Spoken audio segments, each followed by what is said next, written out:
बात सच है कि संजय का नाम शरद पवार साहिब लिए, नवाब मलिक का नाम नहीं लिए। क्यों? नवाब मलिक क्या कमतर है संजय से?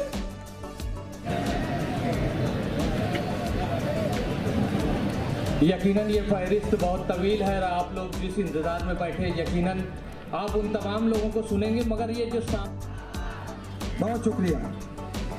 मैं बिला ताखिर मैं अब रवीश मोमिन साहब को आवाज दे रहा हूं कि वो आए और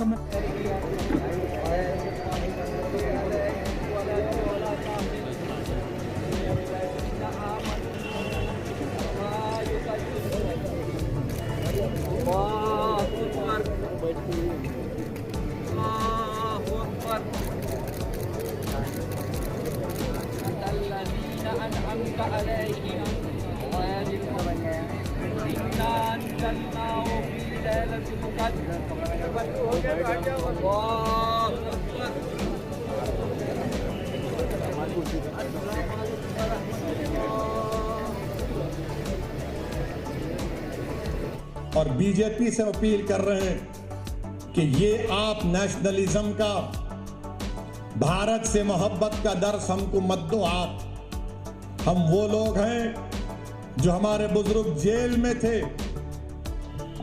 एक खत भी हमारे बुजुर्गों ने अंग्रेजों से माफी का नहीं लिखा।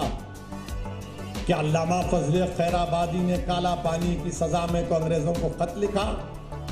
फांसी पर चढ़ गए मोदी जी, अंग्रेजों के खिलाफ माफी नहीं मांगी, पेंशन नहीं लिया अंग्रेजों के खिलाफ, अंग्रेजों से अंग्रेज का घर नहीं लिए। हमने कहा यही हमारा भारत, हमारा घर है, लड़ेंगे, अंग्रेजों को भगाएंगे या फिर अपनी जान को कुर्बान कर देंगे। जब राष्ट्रवादी कांग्रेस के मुखिया जनाब शरद पवार साहिब दिल्ली जाकर दिल्ली के बादशाह नरेंद्र मोदी से मुलाकात करते हैं कि संजय राउत पर कुछ मत करो, उसको जेल में मत भिजाओ, उसके खिलाफ इंक्वायरी मत करो। मैं पूछना चाह रहा हूं राष्ट्रवादी कांग्रेस के लोगों से, उनको नवाब मलिक क्यों याद नहीं आ रहा? नवाब मलिक का नाम लेना था ना।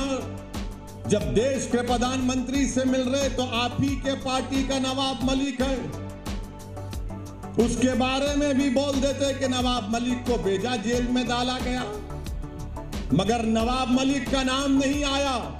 किसका नाम आया? शिवसेना के संजय का नाम आया।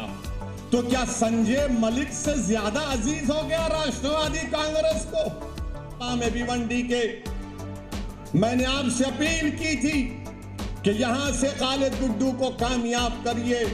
मैं आपका शुक्रिया अदा भी करने आया हूं कि आपने अपनी दुआओं से मजलिस इत्तेहाद और मुस्लिमीन के उम्मीदवार खालिद गुड्डू को 44,000 वोट से नवाजा।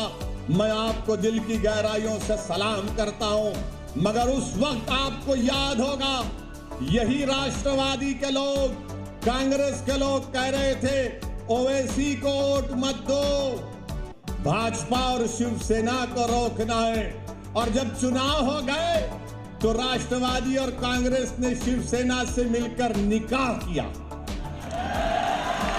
अब ये 1, 2, 3 में दूल्हा कौन है मुझे नहीं मालूम, मगर एक सदाबहार दूल्हा आपके सामने खड़ा हुआ।